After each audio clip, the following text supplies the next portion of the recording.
Hello everyone, আজকে একটা অন্যরকম রেসিপি দেখাবো।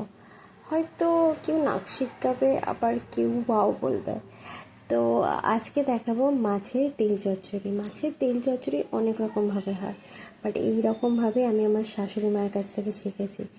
তো এটা প্রথমে করতে গেলে আলু ভাজা যেরকম কাটে, আলু ভাজা কেটে আলুটা ভালোভাবে ফ্রাই করে নিতে হবে।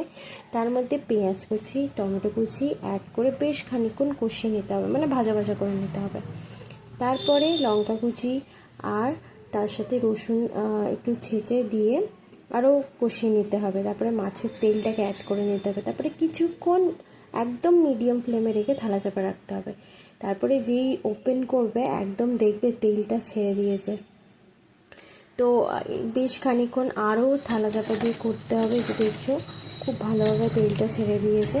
আর এর মধ্যে খানিকটা আমি লঙ্কা গুঁড়ো অ্যাড করেছি। লঙ্কা গুঁড়ো তোমরা না চাইলে অ্যাড নাই করতে পারো। এবারে হচ্ছে খাবার পালা।